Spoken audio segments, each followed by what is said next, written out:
Pernah nggak sih ngerasa kayak tersesat atau lagi dikecewain banget sama keadaan? Apalagi buat kita-kita yang ada di usia 20-an atau 30-an. Tenang, kamu nggak sendirian. Oke, di sini kita bakal coba bedah bareng-bareng sebuah panduan hidup yang menurut saya luar biasa kuat dari Raim Laude. Ini buat siapa aja yang ngerasa dunianya lagi nggak berpihak. Kalimat ini dalam banget ya. Rasanya kayak langsung ngomong ke kita. Nah, ini titik awal kita.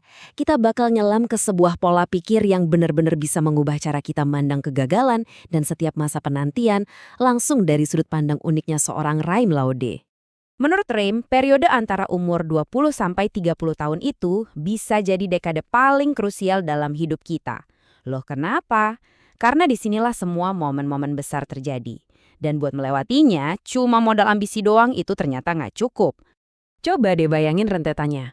Baru aja wisuda, dapat kerjaan pertama, terus tiba-tiba nikah, bahkan harus menghadapi kehilangan orang yang kita sayang. Semua itu sering banget kejadian dalam waktu yang rasanya singkat banget. Tiap momen ini bawa tekanannya sendiri, tantangannya sendiri, yang luar biasa besar. Nah, disinilah kita sampai ke argumen intinya Raim. Banyak orang fokusnya ngejar uang, tapi begitu realita hidup dateng, entah itu pernikahan, entah itu kehilangan, mereka langsung goyah. Kenapa? Karena mereka mungkin kekurangan mata uang yang sebenarnya, yaitu ilmu, pengetahuan buat ngelola karir, keuangan, dan yang terpenting, ya hidup itu sendiri. Oke, sekarang kita masuk ke dua metafora yang kuat banget. Kalau kamu pernah ngerasa stuck, mandek, atau ngerasa waktu kamu kebuang sia-sia, dua analogi dari Raim Laude ini bakal mengubah total cara pandang kamu. Serius. Coba bayangin deh, sebuah ketapel itu kan cuma bisa melesat jauh ke depan kalau ditarik jauh ke belakang.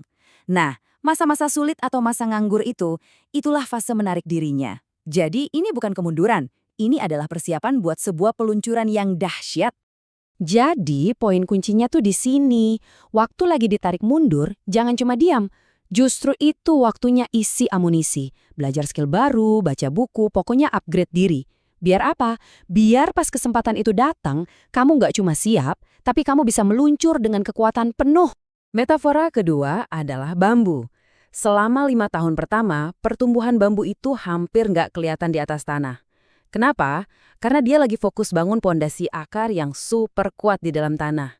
Ini pengingat buat kita, kalau nggak ada kemajuan yang kelihatan, bukan berarti nggak ada pertumbuhan sama sekali. Ini gambaran yang sempurna banget. Mungkin sekarang kamu ngerasa lagi ada di fase 5 tahun pertama itu, di mana semua kerja keras rasanya sia-sia. Rai ngingetin kita buat sabar, karena justru di saat itulah pondasi yang kuat lagi dibangun, buat pertumbuhan yang meledak di masa depan. Nah, setelah kita bangun pondasi internal yang kuat kayak tadi, kita perlu lihat keluar diri kita.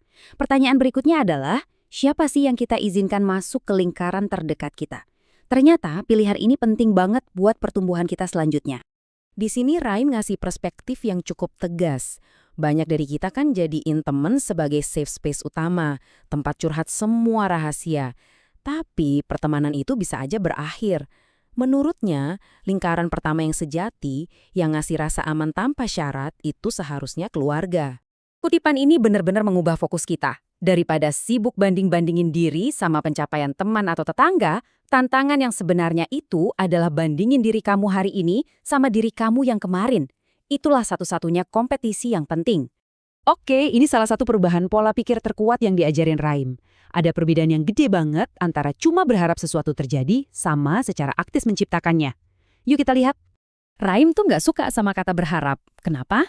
Karena berharap itu pasif, nggak punya tujuan yang jelas, dan kalau nggak terwujud, kita sakit hati. Sebaliknya, berdoa atau meminta itu aktif. Bahkan kalaupun nggak terkabul, kita ngerasa lebih lega karena percaya ada rencana yang lebih baik. Konsep ini terinspirasi dari ayahnya, seorang tukang kayu. Waktu lagi nggak ada pesanan, ayahnya tuh nggak nunggu. Dia tetap bikin lemari terus dipajang. Nah, itulah berkarya. Jangan nungguin kerjaan, tapi ciptain karyamu sendiri. Nanti juga dunia bakal lihat nilainya. Siap-siap ya, karena ini sebuah kebenaran yang mungkin agak bertentangan sama apa yang kita yakini selama ini. Raim punya pandangan yang beda banget soal arti kesuksesan. Kita sering banget kebayangin sukses itu kayak puncak gunung, tempat kita bisa santai-santai. Salah besar. Menurut Raim, sukses itu adalah kemampuan buat berdamai sama ketidaknyamanan. Orang sukses bukan mereka yang udah nemuin zona nyaman, tapi mereka yang belajar buat terus tumbuh di tengah disiplin dan usaha. Jadi, poin paling pentingnya tuh ini. Kesuksesan itu nggak dibangun di atas keberhasilan, tapi justru di atas tumpukan kegagalan yang kita ambil pelajarannya. Siklusnya ya gitu-gitu aja, nggak ada akhirnya.